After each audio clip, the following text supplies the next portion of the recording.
Bueno, pero esto es como una introducción porque vamos a ver bastantes misterios de la Biblia en esta tarde acerca del hombre y la mujer y del matrimonio. Y vamos a comenzar con el capítulo 3 del Génesis. Y vamos a ver algunas cosas muy importantes acerca de lo que las mujeres deben de saber de nosotros.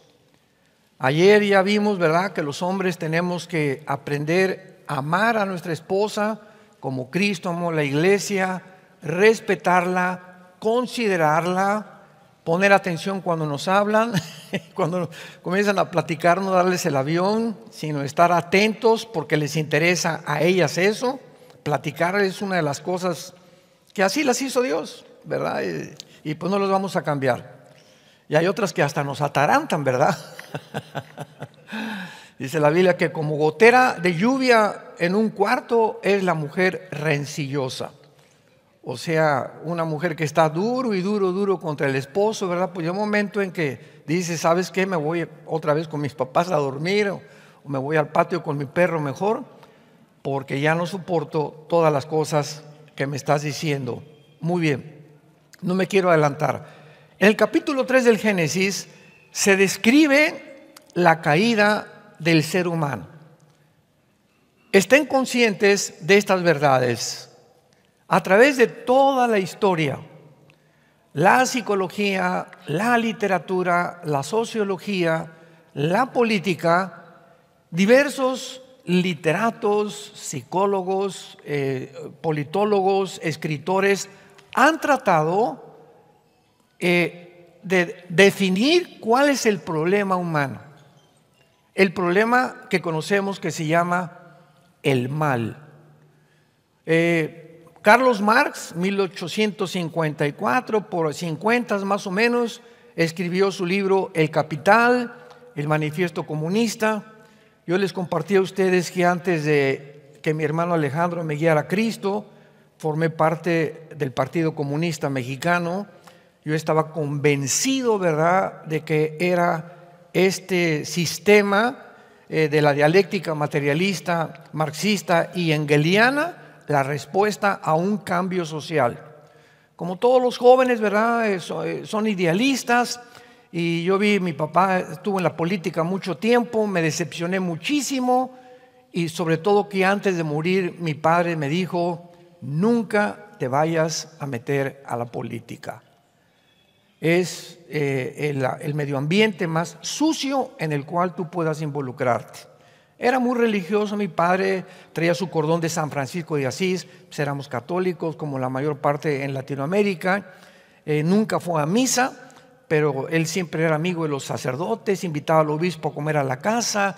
Teníamos una Biblia en la casa con un candado que hasta que llegara 15 días el obispo, él tenía la llave del candado y con el permiso, el imprimatur del obispo, podíamos leer la Biblia. Esto se quitó en 1961 con el Papa Juan XXIII en el Segundo Concilio Vaticano. Juan XXIII, el Papa gordito, simpático, de los mejores papas que Roma ha tenido, fue el que comenzó, imagínense ustedes, fue el primer Papa que comienza a leer la Biblia. Y comienza a espantarse como lo hizo Martín Lutero con la Reforma. Y comienza Juan XXIII a leer la Biblia y dice, es que es un libro para el pueblo, para el vulgo. ¿Por qué estamos prohibiéndole que nosotros tenemos la autorización para poner el imprimatur y decir lo que tiene que leer y lo que no tiene que leer? Entonces Juan XXIII quitó esto, quitó el latín. ¿Se acuerdan ustedes los que por los 60 éramos todavía chamacos? Pero el latín era el idioma que cuando entraba el cura a la famosa misa, comenzaba, ¿verdad?, en latín, y como decía en latín, todavía me acuerdo porque yo era acólito, ya los acólitos no existen, introibo al altare Dei a Dios collectifica juventudes meam. Me introduzco al altar de Dios a ofrecer el sacrificio por los vivos y los muertos. O sea, el cura que entra a ofrecer el sacrificio de Cristo se brincó la cruz. La Biblia dice que por un solo sacrificio Dios nos hizo perfectos. Y Roma continúa sacrificando a Cristo y entregándonos a Cristo a través de la comunión famosa. o la transustanciación, donde la hostia se convierte en ese momento misteriosamente, de acuerdo al invento de ellos, en el cuerpo y la sangre de Cristo. Y cuando tú recibes la hostia, recibes a Cristo, y de lunes a viernes se te sale a Cristo y lo vuelves a recibir el domingo. Bueno, hay tantas cosas, ¿verdad? Y tantas equivocaciones en las que caemos por la falta de información. Mi pueblo pereció porque le faltó conocimiento. Y cuando conozcas la verdad te hará libre. Y eso es lo que nos hace libre, conocer las Sagradas Escrituras. Entonces, en el capítulo 3 del Génesis se describe la caída, que Marx describió que el problema del hombre era la lucha de clases. Si la clase del proletariado alcanza a la clase burguesa, a los ricos, etcétera, etcétera, y los desbanca, el proletariado, los pobres, toman a los ricos. Fue lo que pasó con la Revolución Francesa con Robespierre, fue lo que pasó con la Revolución cuando quitaron a todos los zares. Nicolás II fue el segundo en 1917, la Revolución Bolchevique. Todas las revoluciones han tenido ese sueño. Quitemos a los que están ahí, son los culpables de la pobreza y la injusticia, sin darnos cuenta, por desconocer la Biblia, que los que siguen cometen el mismo error. O sea, nadie va a cambiar nada más que Dios, y más que la predicación del Evangelio de la gracia de Cristo. El ser humano, su problema no es social. Se equivocó Carlos Marx profundamente en esto. Vino después Sigmund Freud. No, de acuerdo a mí, el problema está aquí, en la psique.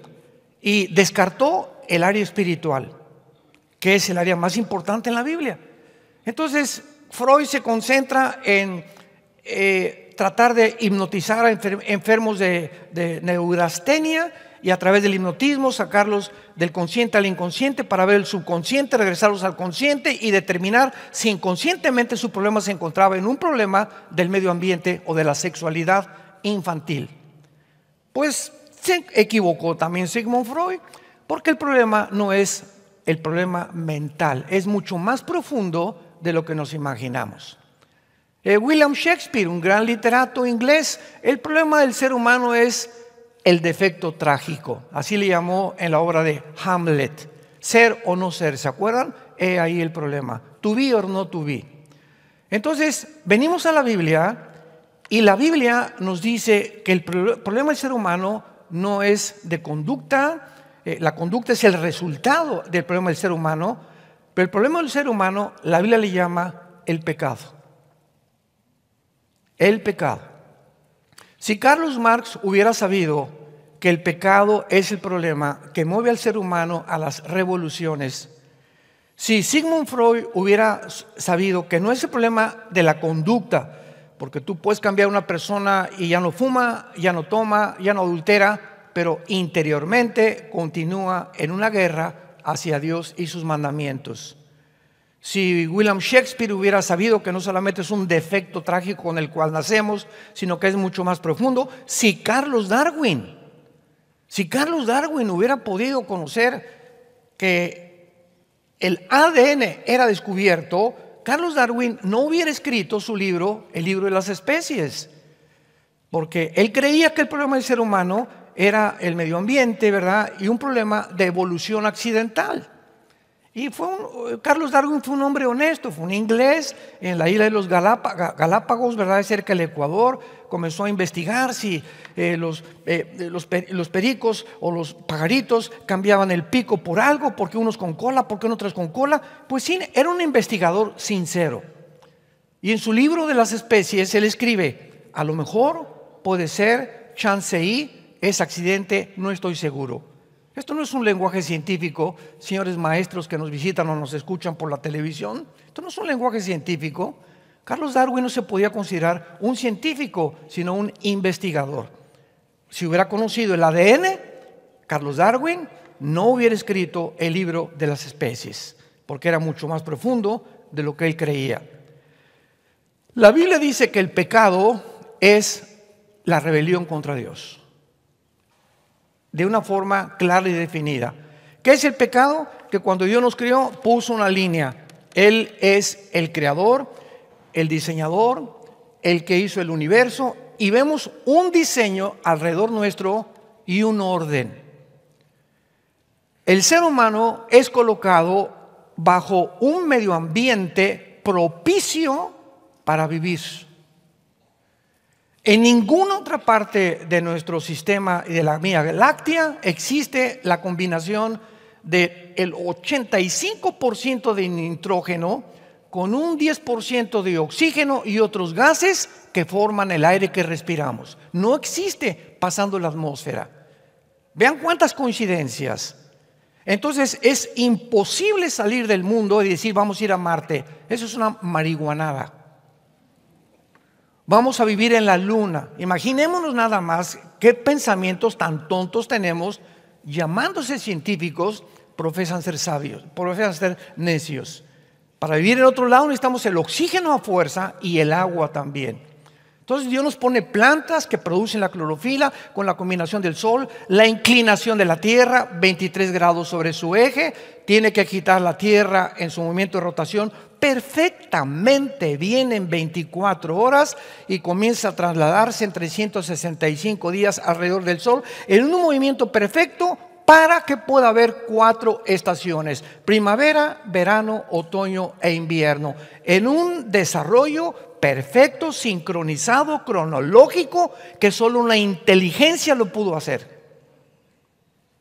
Entonces, todo aquello que nos rodea, y cuando se descubre el ADN, en los billones de células, tenemos un código, un programa. Si yo voy por la calle y me encuentro un programa, un software, y lo meto en la computadora, y me sale algo ahí completamente inteligente, yo no puedo decir, lo hicieron los caracoles del mar. Por accidente la tierra se juntó, se hizo un movimiento ahí de ácidos y produjeron esta inteligencia. No puede ser. Tú vas por la calle y encuentras un papel que dice: Chencho, te amo, no te juites y me dejates.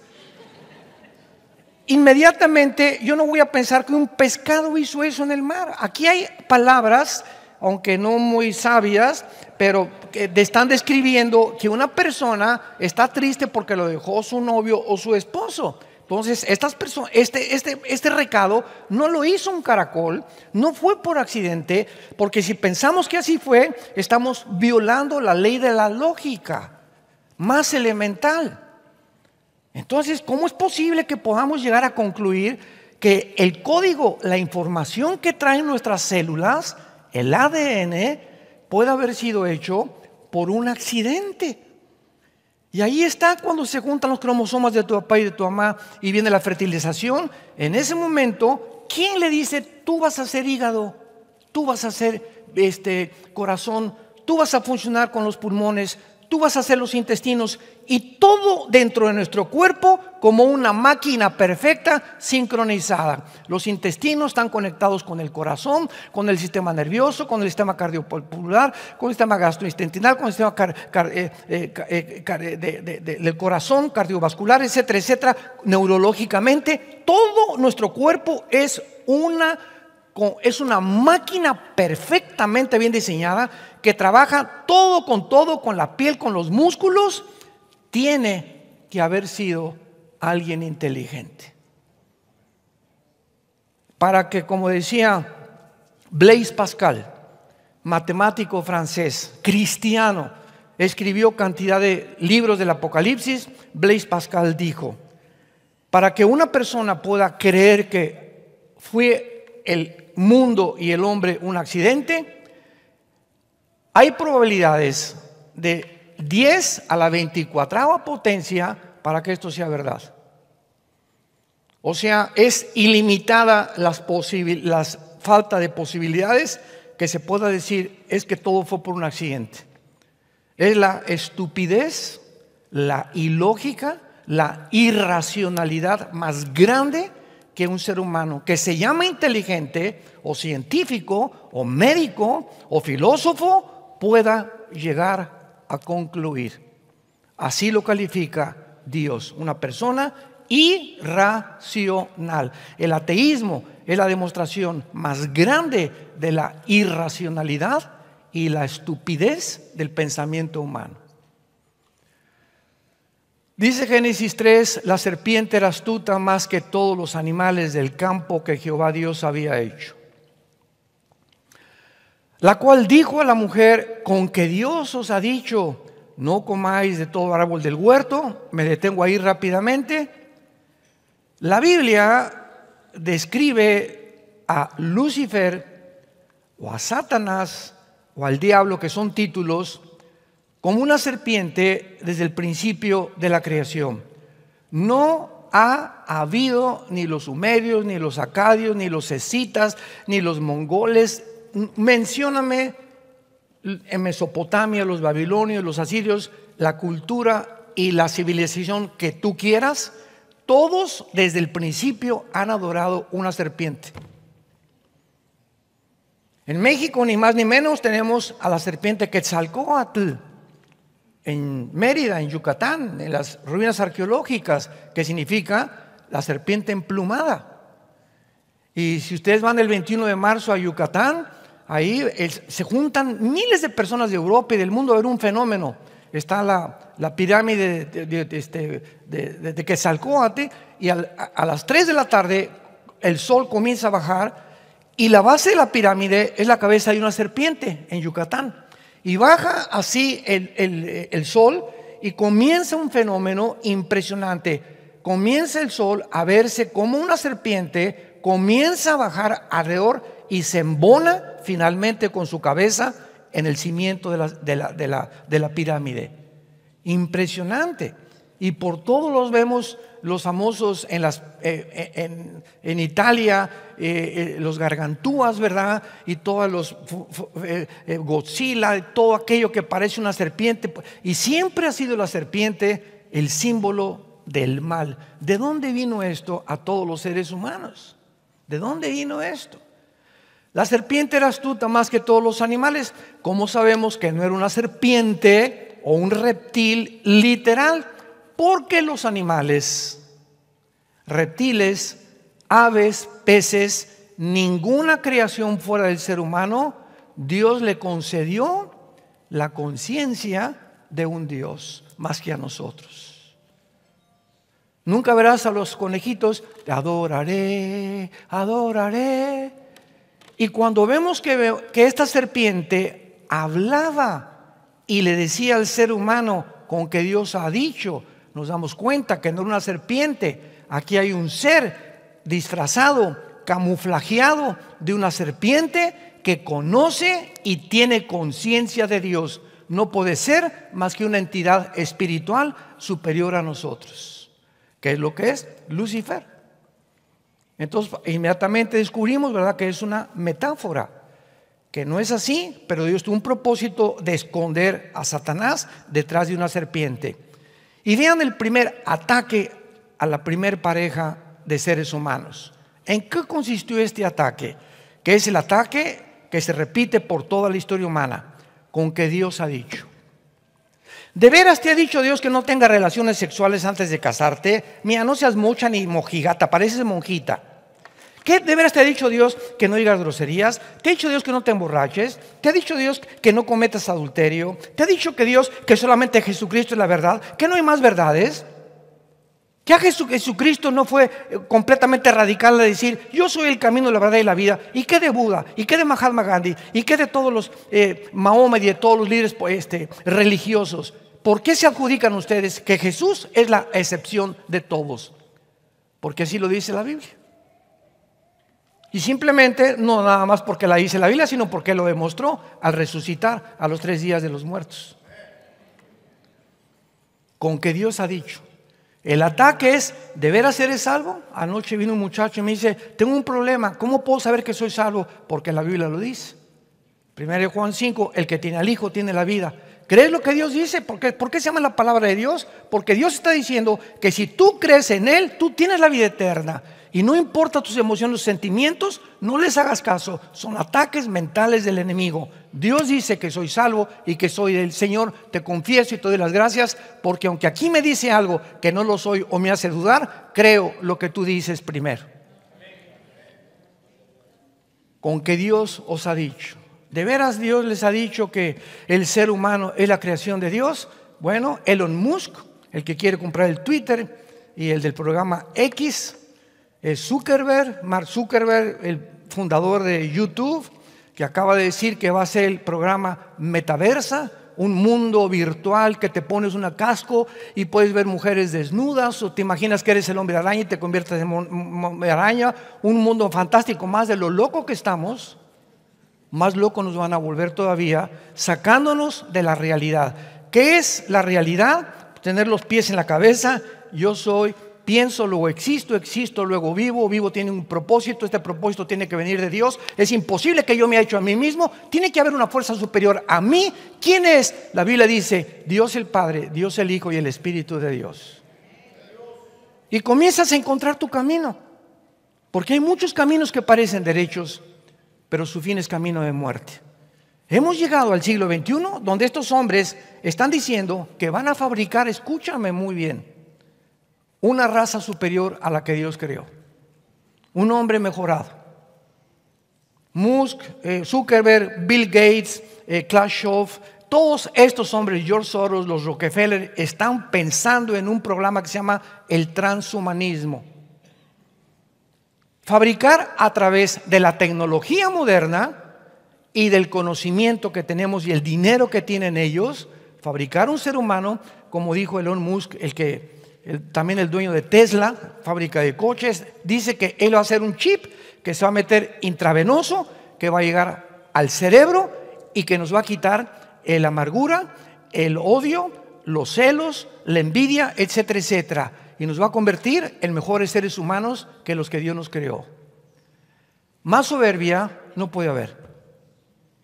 Llegar el momento que le creyeron a la serpiente hace 6,000 años, serán como dioses.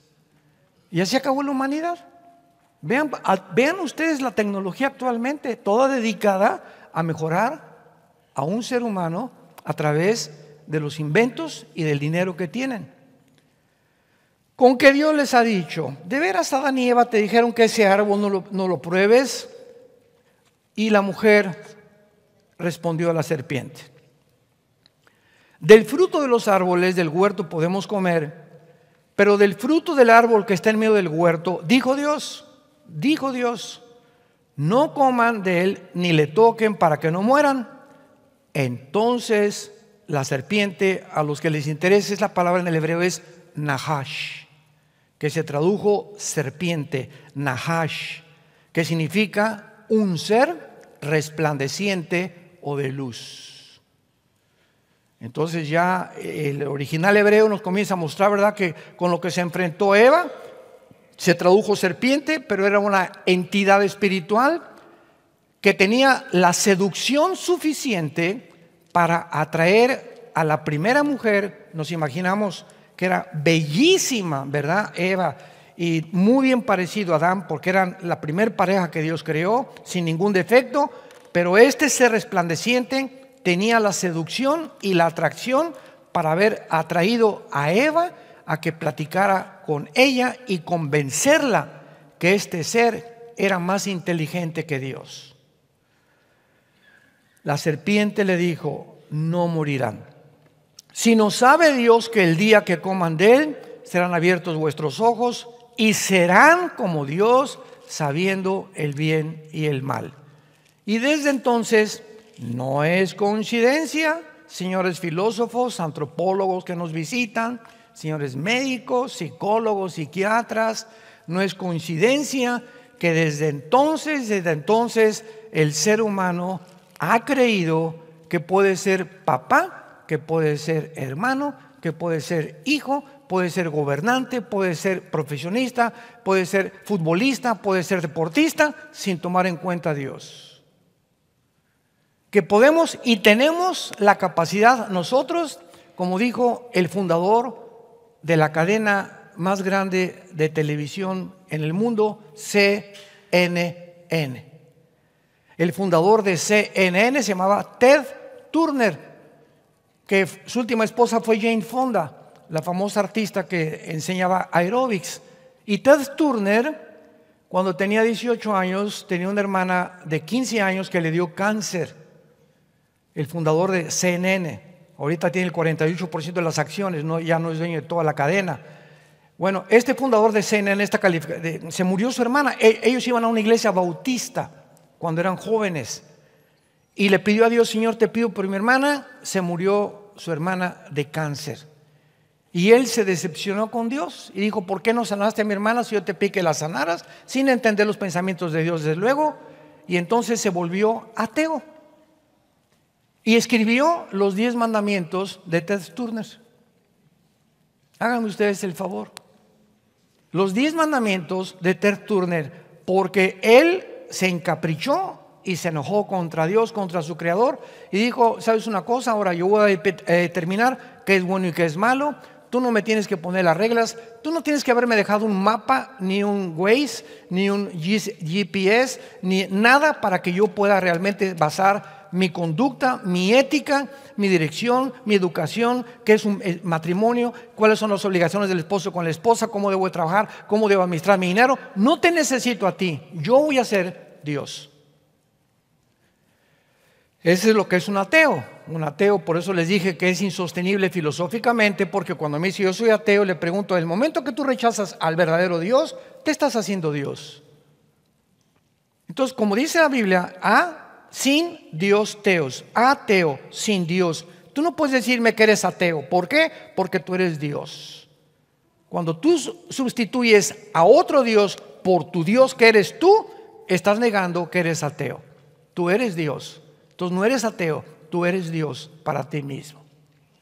Filosóficamente lo destruyes, porque no se puede sostener tantos silogismos absurdos filosóficamente. Llegamos al punto en que el ser humano cae en esta trampa y la pregunta rápidamente es: ¿Adán y Eva fueron criados perfectos?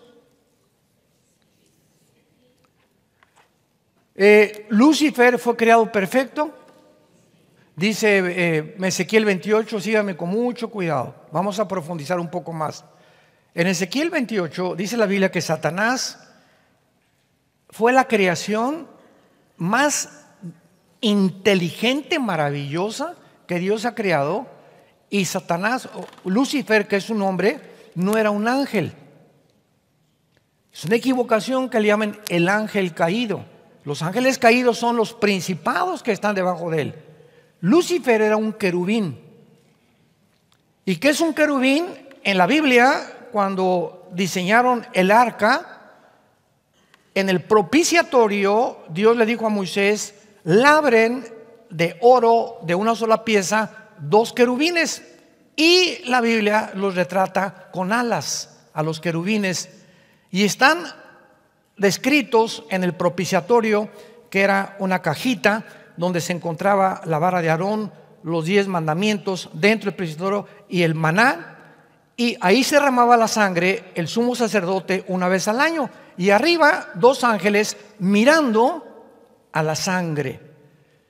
Y dice la Biblia que los querubines representan la santidad de Dios. Cuando Dios expulsó a Adán y Eva del huerto, puso un querubín con una espada en la entrada del huerto para que no regresara nadie al huerto, al paraíso, sin antes haber cumplido la justicia que representa la espada y la santidad que representa el querubín. Entonces Dios le prohíbe al ser humano: no pueden volver a acercarse a mí hasta que la justicia y la santidad sea cumplida. Pero como somos pecadores, alguien superior a nosotros tenía en una cruz que pagar por nuestros pecados. No podía ningún papa, no podía Abraham, ni Isaac, ni Jacob, ni la Madre Teresa. Ningún ser humano era digno de en una cruz morir por nosotros, porque nosotros no podemos perdonar a nadie eternamente. Es Dios el que perdona los pecados, no el papa, ni el cura, ni el obispo, ni el sacerdote. El perdón viene de allá arriba. Entonces entendemos todo esto, que cuando recibimos a Cristo nos sacaron del huerto del Edén y ya no podíamos entrar a la presencia de Dios. Se pone en medio del huerto del paraíso, que es la presencia de Dios, y de nosotros una cruz.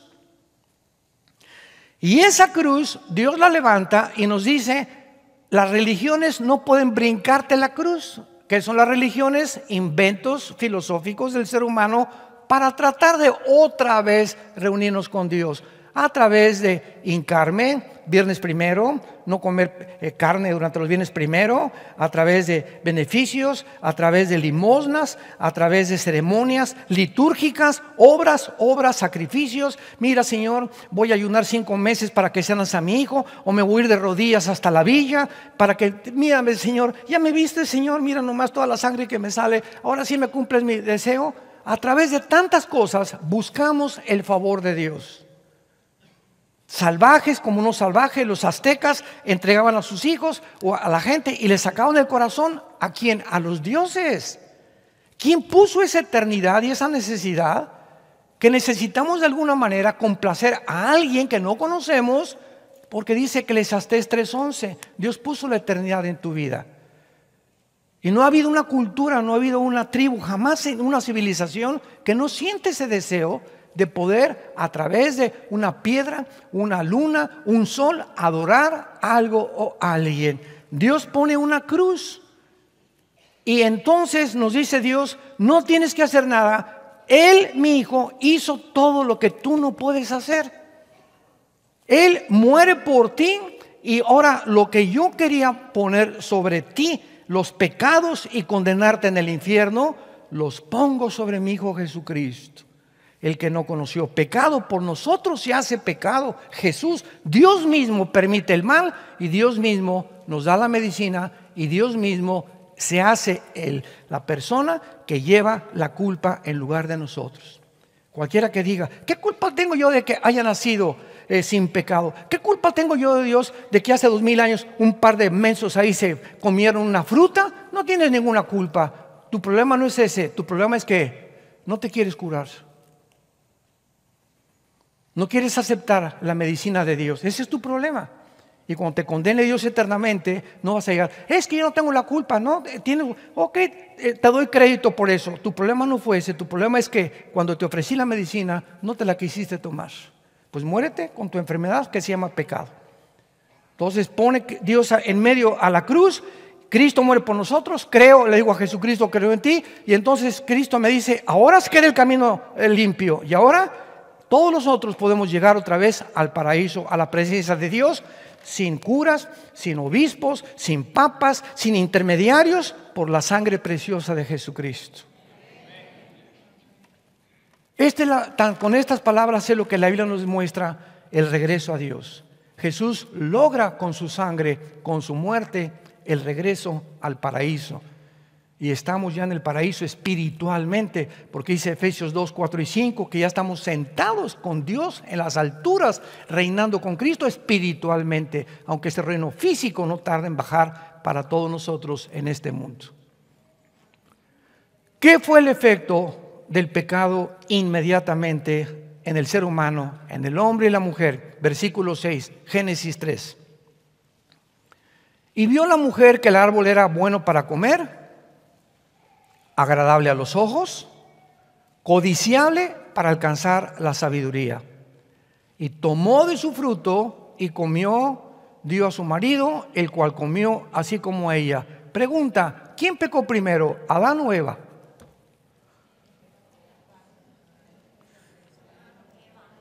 No le saquen. Las mujeres... Fue la mujer la primera que pecó. Muy bien, no hay ninguna duda al respecto. Ahora, si fue la mujer, ¿por qué Romanos 5:12 dice que el pecado entró al mundo por un hombre? Vean, entró al mundo a través del varón, no de la mujer. Oye, Pablo, te equivocaste, échale la culpa a ellas. Bueno, hasta que se descubre la genética, encontramos que los portadores de los que transferimos el pecado somos nosotros genéticamente a través de nuestro esperma Y. La mujer recibe, ¿verdad? No significa que no haya pecado, pero nosotros somos los que lo transmitimos. El varón es el transmisor del pecado. Y esto claramente lo podemos entender porque cuando encontramos en la genética el cromosoma Y, cuando viene el ángel y le dice a María, María, vas a ser mamá, pero ni a Cancún hemos ido, es luna de miel, Señor. Mira, María, no te preocupes, ¿verdad? Vas a ser cubierta por el Espíritu de Dios. Fue con José, y también José, si ves que le comienza a crecer la pancita a tu esposa, no te preocupes, ella ha sido y va a ser engendrada por el Espíritu Santo. En otras palabras, el Salvador tenía que ser varón, no mujer. Y si iba a ser varón, tenía que tener el cromosoma que no tienen las mujeres, el cromosoma Y. Entonces, José no puede meterse con María, porque al ser el transmisor del pecado, hubiera nacido el Salvador con pecado. ¿Cómo entendemos todo, verdad? Hace 2000 años la genética no se descubría. Y ahora entendemos por qué José no se podía meter con María. Porque el cromosoma Y, que es el que determina el sexo o el género masculino, no podía estar en una mujer y contaminarla él con el pecado. Entonces Dios pone en María el cromosoma Y. Un cromosoma que no venía contaminado por el pecado. Y ya vemos cómo se mezcla la sangre de Cristo, purifica la sangre de María, y el santo ser que nace, Jesucristo, nace sin pecado, sin la maldición, sin el veneno con el cual todos heredamos desde Adán y desde Eva, que Shakespeare le llamó el defecto trágico, la lucha de clases, el medio ambiente, la sexualidad. La Biblia le llama el pecado. Entonces fueron abiertos los ojos. Acuérdense que antes del pecado estaban Adán y Eva desnudos. Y desde Adán y Eva, ¿qué hacemos? ¿Verdad? ¿De dónde viene esta vergüenza? ¿De dónde viene la vergüenza de tapar nuestros órganos genitales? ¿De dónde viene la vergüenza? Adán y Eva estaban, acuérdense el último cuadro que vimos ayer, estaban ambos desnudos y no se avergonzaban. Entra el pecado, lo primero que hacen es cortar una hoja de un árbol, de una higuera, que es una higuera la que cortaron, y se tapan ellos. Y dice la Biblia, conocieron que estaban desnudos. O sea, la vergüenza entra a la raza humana y se cosieron hojas de higuera y se hicieron delantales. Y oyeron la voz de Dios que se paseaba por el huerto, y el hombre y la mujer se escondieron. Número uno, adquirimos conciencia de la vergüenza y del pecado, que algo está mal en nosotros, por lo cual tenemos que cubrirnos. ¿Por qué cubrirnos, verdad? Nos conocemos todos qué es lo que tenemos, pero ¿por qué los órganos sexuales se convierten en vergüenza de ahí en adelante para la raza humana? Y nos tapamos todos de alguna manera. Número dos, se escondieron porque estaban desnudos y se hicieron delantales, porque estaban en la presencia de Jehová. Desde entonces, la segunda consecuencia es que el mundo vive escondido de Dios. No quiero saber nada. Estamos como en una cueva. ¿Se acuerdan ustedes de los chilenos que fueron, que cayeron bajo tierra, una mina, y quedaron atrapados? ¿Se acuerdan? Hay una película de ellos que estaban en oscuridad. ¿Saben ustedes que después de 15 días, 20 días de estar en la oscuridad, si entra un rayo de luz de repente a la cueva y tú haces esto y lo ves, te quedas ciego? Porque ha estado tanto tiempo en la oscuridad que la luz es demasiado fuerte para que tú te adaptes inmediatamente de ella. Así es el mundo espiritual. Antes de que fueras cristiano, vivíamos un mundo de puras tinieblas, y cuando venimos a la Biblia, comienza la luz a entrar poco a poquito entre nosotros, y Dios no te puede revelar todas las respuestas. ¿Por qué esto? ¿Por qué el mal? ¿Por qué Dios hace estas cosas? Porque te quedarías ciego. O sea, no entenderías por tu baja limitación intelectual con la cual nacimos. Si un niño entra a una clase de japonés, ¿cómo se dice? Quiero ir a su hotel en japonés. Mira, niño, comienza con el abecedario. Ese signo es la A, esa es la B, esa es la C. y conforme vas aprendiendo las letras en japonés, vas aprendiendo el idioma. Todo es progresivo en la vida. Imagínense un niño con Einstein. Maestro Einstein, de 6 años, ¿qué significa E igual a N al cuadrado? ¿Verdad? Mira, es energía.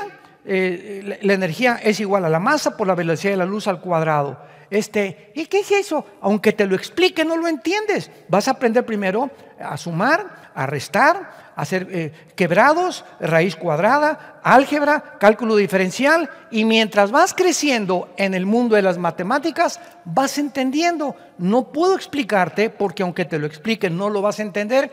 Damas y caballeros, entendamos esto. No quieras comprender todo aquello que quieres entender en tu mente mientras lo que tú sepas no estás obedeciendo.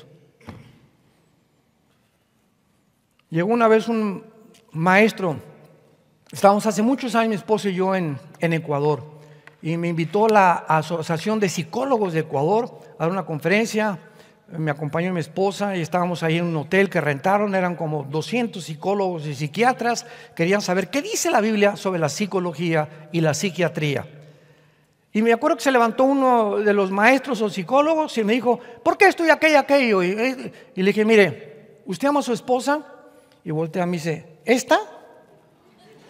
Y le dije: mira, por la forma como tú acabas de expresarte acerca de tu esposa, tú quieres entender los pensamientos profundos de Dios sin antes obedecer su voluntad.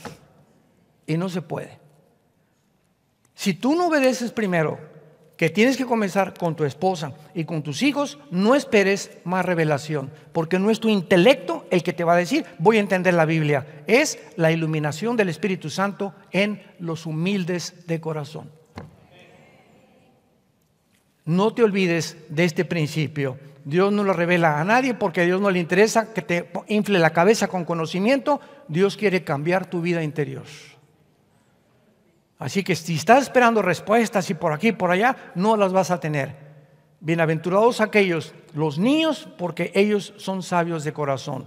Y Dios le reveló estas cosas a los niños espiritualmente, los que como chiquitos, ¿verdad? Él se la ve y no. ¿Y por qué se la ve? ¿Y por qué se la H?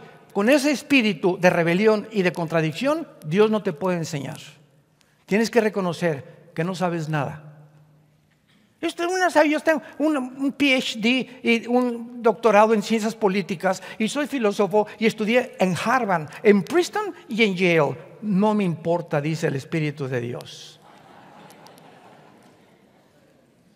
Y agarró Dios a 12 pescadores incultos, como dice Cantinflas, desletrados y desleídos. Vengan para acá y les voy a enseñar los misterios más grandes del Espíritu Santo, no de matemáticas, ni de ciencia, ni de política, los misterios de Dios. Mateo 13, vengan para acá, a ustedes les es dado conocer los misterios del reino de Dios.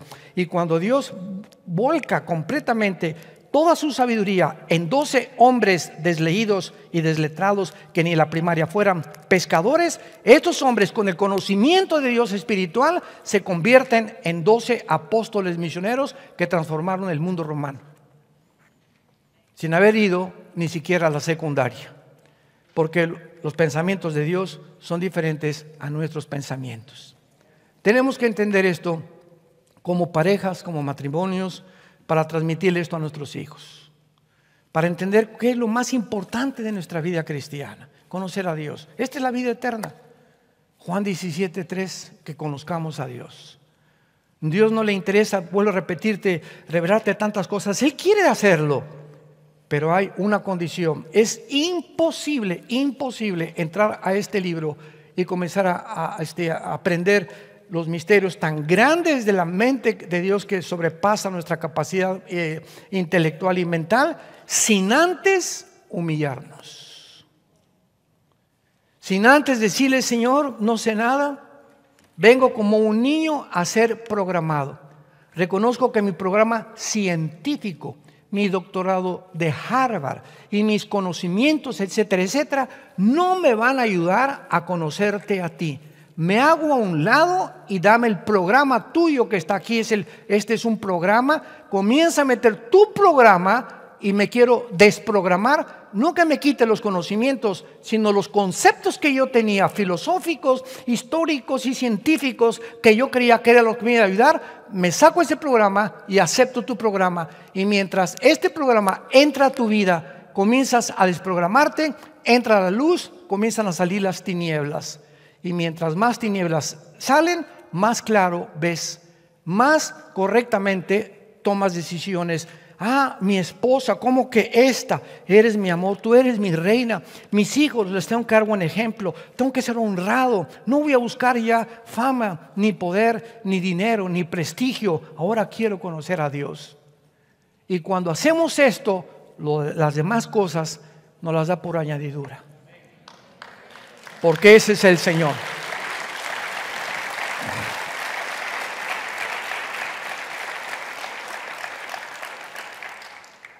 Bendito sea el Padre y Dios de Jesucristo nuestro Señor. Te damos gracias por tu inmensidad. ¿Qué es el hombre? Escribió David en el Salmo 8. ¿Qué somos para que te hayas fijado en nosotros? Para que tú, el creador de las millones, billones de galaxias, planetas, estrellas, del ADN de nuestra sangre, de la atmósfera, del orden y el diseño del universo, hayas bajado a este planeta tan insignificante que es la Tierra. Un puntito insignificante en tu universo. Aquí bajaste, Señor. Naciste de una mujer igual que todos nosotros y viviste en un esperma 9 meses. El creador del universo se metió a un esperma. Naciste como cualquier niño, pero lleno de sabiduría y de inteligencia y conocimiento espiritual, que asombraste a los sabios de tu pueblo, Señor Jesús, cuando tenías 12 años de edad. Creciste y escogiste no a sabios ni entendidos, porque lo sabio de Dios es más fuerte que los hombres, y lo necio de Dios es más sabio que nosotros.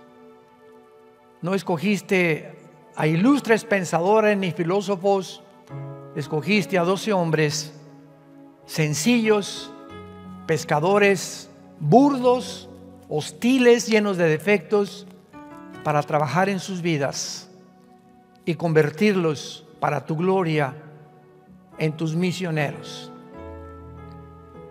Tú, el creador del universo, te hincaste delante de estos pescadores, te pusiste de rodillas, te amarraste una toalla en el cuello, llenaste una bandeja de agua y tú, Dios, tú que nos hiciste a nosotros, nos lavaste los pies. Dios es un Dios humilde, es un Dios manso, es un Dios lleno de amor eternamente por sus criaturas, que después de todas estas cosas le colgaron en una cruz. Cuánto odio, cuánta envidia, cuántos celos tuvieron de ti, Jesús, los sabios y los religiosos de tu época. Y en esa cruz, después de ser flagelado, despedazado su pecho y su espalda con los látigos, habiendo tenido y sufrido pérdidas de sangre innumerables, te ponen espinas en la cabeza, clavos en las manos, clavos en los pies, y te levantan entre el cielo y la tierra. Y ahí levantado nos perdonas. No nos condenas, sino nos dices: les amo. Aquí es en esta cruz donde dice el Padre: les muestro mi amor.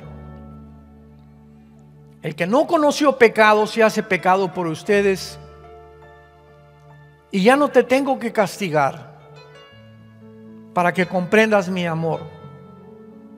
Ahí está toda mi sabiduría, dice Dios. En esa cruz es el centro del universo, la cruz de Cristo. Ahí se encuentra mi odio por el pecado. Que Dios, en lugar de castigarnos, no perdona a su Hijo. Dios no perdona a su Hijo porque te ama. Es más grande su amor en ese momento que Él tuvo que gritar: Dios mío, ¿por qué me has desamparado? Y la respuesta es muy simple: porque tú eres el único medio de llevar la culpa de los seres humanos, y porque no hay ninguna otra manera en que los seres humanos se vuelvan a acercar a mí. Te adoramos, Jesús, Hijo de Dios. Te bendecimos. Gracias por tu amor, tu perdón, porque ya no quieres que vivamos para nosotros mismos, sino ahora que hemos conocido tan grande amor, que la corta vida que nos queda la vivamos para ti, adorándote, sirviéndote, viviendo agradecidos todo lo que nos queda de vida por tan grande amor. Te bendecimos en tu precioso nombre. Amén.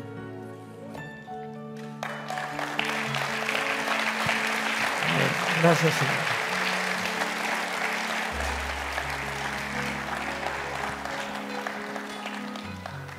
Hay muchos de ustedes tal vez, que vinieron a este seminario porque Dios te quería hablar. Dios quiere cambiar tu vida. No seas rebelde. Ya no sean rebeldes. Dios te ama. Humíllate. Entrégale en este momento tu vida a Jesucristo. Y todos ustedes, los que quieran entregarle su vida a Jesucristo en esta mañana, ahí desde su lugar, levanten su mano. Levanta tu mano. Gracias, mira cuántas personas. Gracias a Dios, gracias, Padre. Gracias, que Dios los bendiga. Gracias, gracias allá atrás también. Gracias, que Dios los bendiga. No han venido ustedes a ninguna religión. El cristianismo, desgraciadamente, calificado por los medios masivos de comunicación como religión, por ignorancia, el cristianismo no es una religión, es una relación personal, viva, orgánica, dinámica con alguien que vive. Los budistas es una religión atea. No tiene religión con Buda. Los musulmanes oran y oran y oran sin tener comunicación con Alá. Los hindúes traen 6 millones de dioses. El cristianismo es encontrarte con alguien que hace 2000 años fue enterrado, crucificado y resucitado. Se llama Jesús, Jesucristo.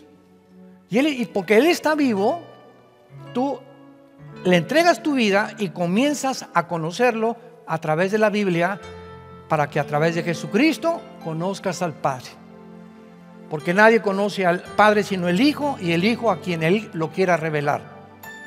Una vez que has recibido a Cristo, comienza hoy a leer la Biblia. Todos los días adquiere el bendito hábito de leer la palabra de Dios. Levántate en la mañana y: Señor, orar no es rezar. Padre nuestro que estás en los cielos, Santa María, Madre de Dios. Esos son rezos aprendidos de memoria. Orar es platicar con Dios. Ahorita en la comida, con tu esposa, con tus hijos: Padre, gracias porque te has revelado a mi vida. No entiendo muchas cosas, pero sé que vives. Te pido por este pescadito, por estas chalupitas, por estas enchiladas, lo que sea. Bendecimos el postre también, en el nombre de Jesús. Es todo. Antes de acostarte, no te acuestes como los animalitos. Señor, gracias en este día. No quiero pensar en nada la noche, quiero dormir tranquilo. Mañana tú me ayudarás. Confío en ti. A lo mejor ni amanecemos. Es vivir en paz, echando nuestra ansiedad sobre Él, porque Él tiene cuidado de nosotros. Les recomiendo que comiencen a leer el Evangelio de Juan. de ahí para adelante. La Biblia es como los libros hebreos que se leen aquí para la izquierda, los libros normales de la izquierda a la derecha. Comienza del Nuevo Testamento en adelante. El Antiguo Testamento lo entenderás después. Y en el último lugar, ustedes que hoy levantaron la mano, cuéntenle a alguien lo que acaban de hacer. ¿Qué quiero decir? Hoy en la noche, si puedes, oye mamá, ¿qué crees? Recibí a Cristo. Ya te cambiaste de religión. No, mamá, recibí a Jesucristo en mi vida. A ver, espera, no tengo nada que contarte. Oye amigo, fíjate, compadre, ¿qué crees? Que tuve un encuentro con Cristo hoy. Oye, ¿de qué me estás hablando? Fíjate que no entiendo muchas cosas, solamente sé que Él vive. Solo sé que Él vive y que está en mi vida. Ya, así de sencillo. Así comencé yo a hablar a la gente. Oye, que ya dejaste, sí, mira, no, pero si quieres, ven, te invito a un estudio bíblico. O te invito a una reunión donde se predica la Biblia. O te invito a un seminario que nos van a hablar qué es el matrimonio a través de la Biblia. No tengo mucho, pero lo único que sé es que Él vive. Era lo único que llenaba mi corazón el primer año de mi conversión. Y yo estaba seguro que Él vive y que estaba dentro de mí.